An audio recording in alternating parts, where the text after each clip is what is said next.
बिस्मिल्लाहिर्रहमानिर्रहीम। स्टूडेंट्स, आज जो हम टॉपिक पढ़ रहे हैं इलेक्ट्रिक पोटेंशियल वाला टॉपिक आज हम डिस्कस करेंगे। इसका फर्स्ट पोर्शन मैं पिछले टॉपिक में डिस्कस कर चुका हूँ। जिन बच्चों ने वो लेक्चर अटेंड नहीं किया, ये ऊपर मेरे चैनल का नेम है, उसको देख लीजिएगा, चैनल को सब्सक्राइब भी कर लीजिएगा। आपको इस लेक्चर का फर्स्ट पार्ट वहाँ पर मिल जाएगा। सेकेंड पार्ट आज हम डिस्कस करेंगे। स्टूडेंट्स, हम इलेक्ट्रिक पोटेंशियल के बारे में डिस्कस कर रहे हैं। फर्स्ट हेडिंग उसकी डेफिनेशन आ जाएगी। इस डेफिनेशन को मैं एंड पर एक्सप्लेन भी करूंगा। एनीवेज, फर्स्ट हेडिंग डेफिनेशन, उसके बाद हम ये पॉइंट लिखेंगे कि इलेक्ट्रिक पोटेंशियल जो है वो एक स्केलर क्वांटिटी है। अगर हम इसकी डायग्राम के ऊपर गौर करें तो हमारे पास दो प्लेट हैं। एक प्लेट के ऊपर पॉजिटिव चार्ज है, एक प्लेट के ऊपर नेगेटिव चार्ज है। पॉजिटिव प्लेट से इलेक्ट्रिक फील्ड लाइंस निकलेंगी, नेगेटिव प्लेट की तरफ जाएंगी। ऐसा क्यों है? ऐसा इसलिए है कि हमने इस चैप्टर के शुरू में ही पढ़ा था कि पॉजिटिव चार्ज से इलेक्ट्रिक फील्ड लाइंस ओरिजिनेट होती हैं और नेगेटिव चार्ज पर जाके टर्मिनेट करती हैं। तो ये भी पॉजिटिव चार्जेस हैं, यहाँ से इलेक्ट्रिक फील्ड लाइंस निकल रही हैं, नेगेटिव चार्ज पर जाके टर्मिनेट करेंगी। तो इनकी डायरेक्शन होगी फ्रॉम पॉइंट बी टुवर्ड्स ए। और इन इलेक्ट्रिक फील्ड लाइंस की इंटेंसिटी को हमने ई से रिप्रेजेंट कर दिया। स्टूडेंट्स, पिछले लेक्चर में जो हमने डिस्कस किया उसको मैंने इन दो पॉइंट्स की शक्ल में समराइज कर दिया है कि work done by electric force on a charge, अगर इस चार्ज Q डॉट को इस फील्ड के अंदर इंडिपेंडेंटली छोड़ दिया जाए तो इस चार्ज पर इलेक्ट्रिक फोर्स जो है वो फोर्स अप्लाई करेगी और उस वजह से चार्ज मूव करेगा फ्रॉम पॉइंट बी टुवर्ड्स ए। तो उस वजह से ये काइनेटिक एनर्जी इसकी चेंज होगी। ये ऑलरेडी मैं डिस्कस कर चुका हूं। लेकिन अगर इसी चार्ज को हमने मूव करवाना है from point A towards B, पहले हम मूव करवा रहे हैं from point B towards A, अब मूव करवाना है from point A towards B. तो जब मैं इसको ए से बी की तरफ मूव करवा रहा हूं तो इसका मतलब है मैं इसको against the electric field move करवा रहा हूं। तो जब against the electric field move करवाऊंगा by keeping charge in equilibrium, तो ये जो वर्क डन है ये इसकी पोटेंशियल एनर्जी को चेंज करेगा। अगर मैं चार्ज को मूव करवाऊंगा फ्रॉम बी टू ए तो ये इसकी काइनेटिक एनर्जी को चेंज करेगा, लास्ट लेक्चर में हमने डिस्कस किया। और अगर मैं चार्ज को मूव करवा रहा हूं from point A towards B तो ये इसकी पोटेंशियल एनर्जी को चेंज करेगा, जिसको हम डेल्टा यू से रिप्रेजेंट करते हैं। और वो इक्वल होगी U B minus U A, where U B is the potential energy of positive charges, या बी प्लेट की पोटेंशियल एनर्जी है, और यू ए जो है ये पोटेंशियल एनर्जी है ऑफ नेगेटिव चार्जेस, या प्लेट ए की आप कह लीजिए पोटेंशियल एनर्जी है। अब यहां पर एक बड़ी अहम बात जो मैं आपसे डिस्कस करना चाह रहा हूं कि हम इस चार्ज के ऊपर, ये जो चार्ज है हम इस पर वर्क कर रहे हैं, W इस चार्ज पर वर्क कर रहे हैं। तो दो फिजिकल क्वांटिटीज मेरे सामने आ गई। एक आ गया चार्ज जिसको मैंने नाम दिया है टेस्ट चार्ज का, और दूसरा मैं उसके ऊपर क्या कर रहा हूं? वर्क कर रहा हूं। और वर्क को मैंने किससे रिप्रेजेंट किया? W से। अब इस फिजिकल क्वांटिटी जो मैं वर्क कर रहा हूं, और किसके ऊपर वर्क कर रहा हूं? चार्ज के ऊपर वर्क कर रहा हूं। अगर मैं वर्क और चार्ज को डिवाइड कर दूं तो हमारे पास एक नई क्वांटिटी आ जाएगी। उस क्वांटिटी को हम क्या बोलेंगे? Potential difference between two points. Generally इसको पोटेंशियल डिफरेंस कहा जाता है, लेकिन जब भी आप डिफरेंस लेंगे तो कोई दो पॉइंट्स के दरमियान में लेंगे ना, तो इसको मजीद मैंने एलैबोरेट कर दिया, potential difference between two points. मैं रिपीट कर रहा हूं, सुन लीजिए, ये अगले लेक्चर्स में भी काम आनी है बात आपके। हम वर्क कर रहे हैं, नंबर वन, हम किस पर वर्क कर रहे हैं? चार्ज पर वर्क कर। तो दो फिजिकल क्वांटिटीज आ गई। तो इन दोनों फिजिकल क्वांटिटीज को अगर डिवाइड करें, वर्क पर यूनिट चार्ज, वर्क ऊपर है, क्यू नॉट चार्ज नीचे है, तो एक नई फिजिकल क्वांटिटी जनरेट होगी। उस फिजिकल क्वांटिटी को हम क्या बोलते हैं? Electric potential. चूंकि हम दो पॉइंट के दरमियान वर्क कर रहे हैं तो फिर ये दो पॉइंट के दरमियान उसका क्या होगा? डिफरेंस होगा। इसी वजह से इसको हम बोलते हैं potential difference between two points. Is that clear? अच्छा, अब यहां पर एक छोटा सा क्वेश्चन है जिसका आंसर मैं फिलहाल अभी नहीं दूंगा, लेकिन ये क्वेश्चन आपने ज़हन में रखना है कि सर ये दो फिजिकल क्वांटिटीज आपने ली हैं, एक लिया है वर्क और दूसरी क्वांटिटी ली है क्यू नॉट, हम इनको डिवाइड ही क्यों कर रहे हैं? हम इनको मल्टीप्लाई भी तो कर सकते थे ना। तो ये बात ज़रा आपने सोचनी है, इसका आंसर आपको 1-2 लेक्चर्स के बाद मिलेगा, लेकिन इस बार गौर कीजिएगा और अगर आपको कोई पता चले तो आपने मेरे साथ शेयर भी करना है। तो मेरे पास रिलेशन आ गया delta V is equal to work WAB over Q naught, where WAB is the work done between 2 points. मैंने AB का तो पहला पॉइंट कौन सा हो गया A और दूसरा पॉइंट कौन सा हो गया B। ये पॉइंट A है, ये पॉइंट B है। मैं चार्ज को A से मूव करवा के कहां पर लेकर जा रहा हूं B पर, तो ये वर्क हो गया between point A and point B। तो इसलिए मैंने कहा वर्क डन बिटवीन 2 पॉइंट्स। ये आपके पास डिनोमिनेटर है, इसको बटा भी कहते हैं और इसको इंग्लिश में क्या बोलते हैं, पर बोलते हैं। और नीचे क्या है आपके पास यूनिट चार्ज। तो मेरे पास एक डेफिनेशन बन गई। डेल्टा V को मैंने किससे रिप्रेजेंट किया है, डेल्टा V क्या है, potential difference between 2 points is equal to work done between these 2 points per unit charge. तो ये आपके पास एक डेफिनेशन बन गई। 2 मार्क्स का शॉर्ट क्वेश्चन आ सकता है, define potential difference. Short question आ सकता है, नोट कर लीजिएगा, define potential difference. Potential difference की डेफिनेशन कीजिए, या इसको मजीद वो बेहतर करेगा तो वो कह सकता है डिफाइन इलेक्ट्रिक पोटेंशियल डिफरेंस। अगर पोटेंशियल डिफरेंस कह रहा है तो कॉमन सेंस है इलेक्ट्रिक पोटेंशियल डिफरेंस ही है। यहाँ बाज़ दफ़ा ये भी कह सकता है define electric potential difference between 2 points. तो बेटे जब डिफरेंस लेंगे तो कॉमन सेंस है 2 पॉइंट्स तो होंगे। तो इलेक्ट्रिक पोटेंशियल डिफरेंस की डेफिनेशन क्या बन गई, electric potential difference between 2 points is equal to the work done between these 2 points per unit charge. तो ये सारे अगर आप इन वर्ड्स को मिला देंगे तो ये आपके पास क्या बन जाएगी, डेफिनेशन बन जाएगी।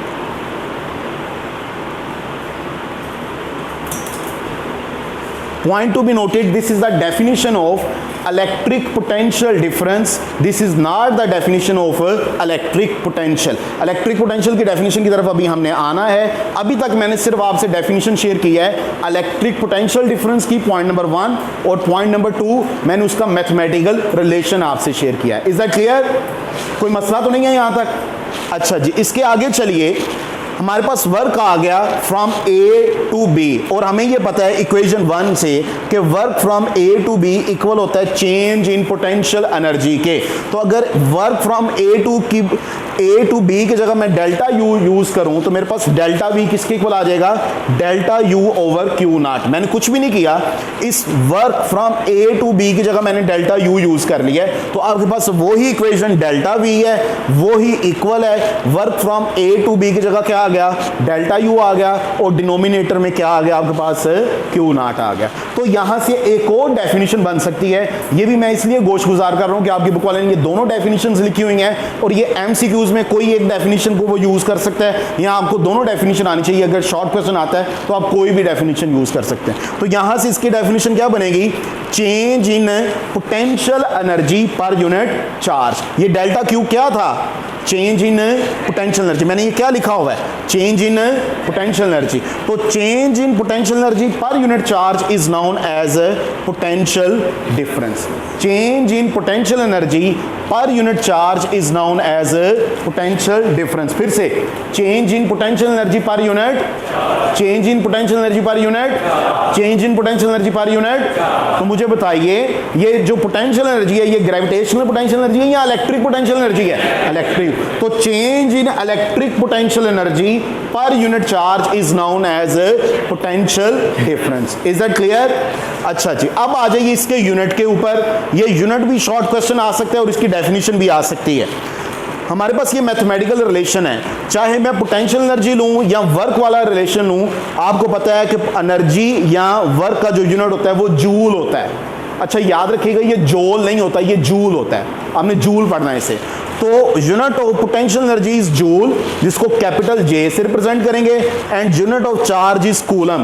तो आपके पास ये क्या बन गया, जूल पर कूलम, जूल पर। और आपके पास ये जो पोटेंशियल है, पोटेंशियल का यूनिट क्या होता है, वोल्ट। तो आपके पास एक नया यूनिट बन गया volt which is equal to joule per coulomb. Volt which is equal to joule per coulomb. बेटा ये बात याद रखनी है। Is that clear? अच्छा जी, अब शॉर्ट क्वेश्चन आ जाता है, डिफाइन 1 वोल्ट। 1 वोल्ट की डेफिनेशन कीजिए। The potential difference between 2 points is said to be 1 volt. दो पॉइंट्स के दरमियान जो पोटेंशियल डिफरेंस है वो उस वक्त 1 वोल्ट होगा if 1 joule work is done. अगर हम कितना वर्क करें? 1 जूल वर्क करें between these 2 points per unit charge. अगर एक यूनिट चार्ज को दो पॉइंट्स के दरमियान मूव करवाने के लिए मुझे कितना वर्क करना पड़े? 1 जूल वर्क करना पड़े, तो उन दो पॉइंट्स के दरमियान जो पोटेंशियल का डिफरेंस होगा वो कितना होगा? 1 वोल्ट होगा। मैं इसको रिपीट कर रहा हूं। फर्ज कीजिए आपके पास ये एक पॉइंट है ए, दूसरा पॉइंट है बी। मेरे पास एक यूनिट चार्ज आ गया Q0, इस पर चार्ज की अमाउंट है 1 कूलम। मैंने इस चार्ज को मूव करवाना है ए से, और मूव करवा के मैं कहां पर लेकर जा रहा हूं? बी पर लेकर जा रहा हूं। अब स्टूडेंट ए से बी तक लेकर जाने के लिए मुझे आप लोग खुद बताइए इस पर वर्क करना पड़ेगा या नहीं करना पड़ेगा? तो वो वर्क हो गया फ्रॉम ए टुवर्ड्स बी। अगर ये अमाउंट ऑफ वर्क जो है वो 1 जूल हो, जो मुझे वर्क करना पड़े वो कितना करना पड़े? 1 जूल। किस चार्ज के ऊपर? 1 कूलम चार्ज के ऊपर। तो इन दो पॉइंट्स के दरमियान जो पोटेंशियल का डिफरेंस होगा वो कितना होगा? 1 वोल्ट होगा। बात की समझ आई है? अगर किसी स्टूडेंट को नहीं समझ आई, मैं रिपीट कर रहा हूं, ध्यान से सुन लीजिए कि अगर मेरे पास कोई दो पॉइंट हैं, उन दो किसी एक पॉइंट ए से बी की तरफ मुझे एक चार्ज को लेकर जाना है, और उस चार्ज पर कितना चार्ज एग्जिस्ट करता है? 1 कूलम। 1 कूलम चार्ज को मैंने ए पॉइंट से मूव करवा के बी पर लेकर जाना है। ए से बी तक लेकर जाने के लिए मुझे जो वर्क करना पड़ा वो कितना करना पड़ा? 1 जूल वर्क करना पड़ा। तो इन दो पॉइंट्स के दरमियान जो पोटेंशियल का डिफरेंस होगा वो क्या कहलाएगा? 1 वोल्ट कहलाएगा। बेटा यही बात मैंने इधर की कि potential difference between 2 points is said to be 1 volt. ये 1 वोल्ट कहलाएगा जब मुझे कितना वर्क करना पड़े? 1 जूल वर्क करना पड़े एक यूनिट चार्ज को मूव करवाने के लिए। जब मैं यूनिट चार्ज कह रहा हूं तो इसका मतलब है मैं कितना चार्ज ले रहा हूं? 1 कूलम चार्ज ले रहा हूं। तो that would be known as 1 volt. बेटा ये बुक में डेफिनेशन दी हुई है, ये शॉर्ट क्वेश्चन भी आ जाते हैं, इसको आपने याद रखना।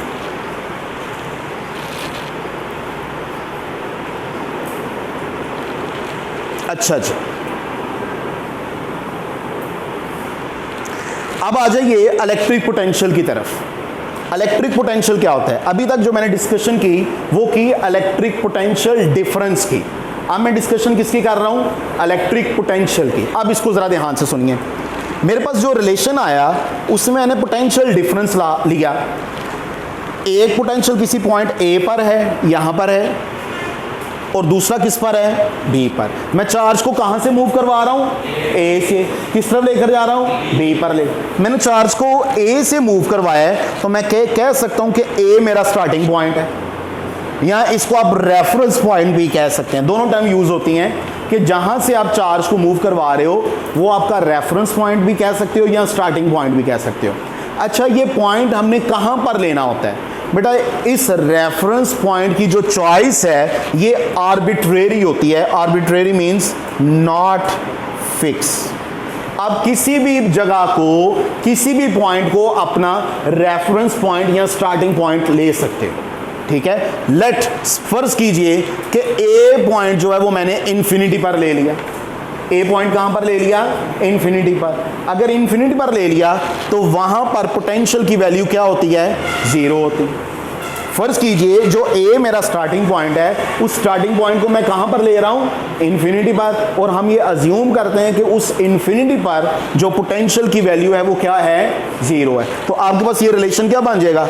ये V B as it is minus 0 आ गया, equal as it is, work as it is. अब ए पॉइंट कहां पर है? कहां पर है? फिर से बोलो।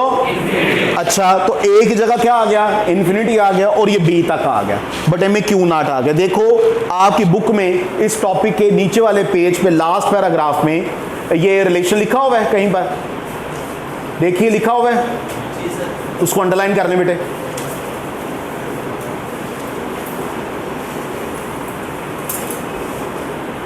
ओके, तो इसको मैं इस तरह लिख सकता हूं फिर।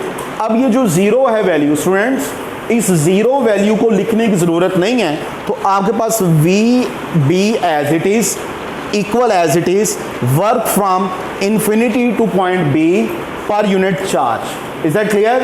तो ये किस पॉइंट पर पोटेंशियल की वैल्यू आ जाएगी बेटा? किस पॉइंट पर? किस पॉइंट पर? किस पॉइंट पर? बी पॉइंट पर। अब जरा उधर डेफिनेशन की तरफ आइए, मैंने इसलिए जरा आपको रिपीट करवाया। अब वो डेफिनेशन क्या कह रही है? Amount of work done, amount of work done in bringing a unit positive charge. यहां पर यूनिट पॉजिटिव चार्ज क्या है? Q naught. ऐसे ही है, कहां से लेकर आना है? From infinity. जी, ए पॉइंट हमने कहां पर लिया है? इंफिनिटी। तो दूसरा कौन? To a point. दूसरा पॉइंट कौन सा है? बी है। In an electric field is known as electric potential at that point, means B point. तो यहां से फिर क्या डेफिनेशन बनी कि अगर किसी भी पॉइंट पर आपने पोटेंशियल को डिफाइन करना है, तो हम कैसे डिफाइन करेंगे कि अमाउंट ऑफ वर्क जो हमें करना पड़ता है किसी एक चार्ज को लाने के लिए, कहां से लाने के लिए? इंफिनिटी से उस पॉइंट तक लाने के लिए जो वर्क करना पड़ता है वो उस पॉइंट पर पोटेंशियल की वैल्यू देगा। लेट से अगर मैं कहता हूं potential at a point C, तो इसका मतलब ये हुआ कि ये अमाउंट ऑफ वर्क होगा किसको लाने के लिए? चार्ज को लाने के लिए। कहां से बेटा? बोलो कहां से? किस पॉइंट पर? सी पर। तो ये पोटेंशियल एट पॉइंट सी हो जाएगा। अच्छा, अगर मैं बोलूं कि पोटेंशियल एट पॉइंट डी क्या होगा, तो बताइए क्या होगा? Amount of work done to bring a test charge from infinity to the point D is the potential at that point. बेटा बात की समझ आई? अच्छा, अब ये जो मैंने दो तीन ये मैथमेटिकल रिलेशन लिखकर आपको थोड़ी सी प्रैक्टिस करवाई है, अब इसमें थोड़ा सा हम रिफाइन करते हैं। ये इंफिनिटी कौन सा पॉइंट है आपका? Reference point. मैंने ऐसे ही कहा था, ऐसे ही कहा था ना। तो फिर मैं कह सकता हूं कि किसी भी पर्टिकुलर पॉइंट पर अगर हमें पोटेंशियल की वैल्यू फाइंड करनी है तो वो किसके इक्वल होगा? वो उस अमाउंट ऑफ वर्क के इक्वल होगा जो हम किस पर करते हैं? टेस्ट चार्ज पर करते हैं। जब हम उसको मूव करवाते हैं कहां से? किसी रेफरेंस पॉइंट से, और रेफरेंस पॉइंट कहां पर है? To that particular point. तो किसी रेफरेंस पॉइंट जो कि इंफिनिटी पर है, वहां से चार्ज को मूव करवा के लाना है इलेक्ट्रिक फील्ड में मौजूद किसी पॉइंट पर। वो पॉइंट ए भी हो सकता है, वो बी भी हो सकता है, वो सी भी हो सकता है, वो डी भी हो सकता है। तो ये जो वर्क करना पड़ेगा ये हमें उस पॉइंट पर किसकी वैल्यू देगा? बेटा किसकी वैल्यू देगा? इलेक्ट्रिक पोटेंशियल की वैल्यू देगा। Is that clear? ठीक है, तो ये आपके पास इसका जनरल फॉर्म में रिलेशन बन गया, V is equal to W over Q naught. Is that clear? ठीक है, यहां तक ये आपका टॉपिक है जी, इसको नोट कर लीजिए।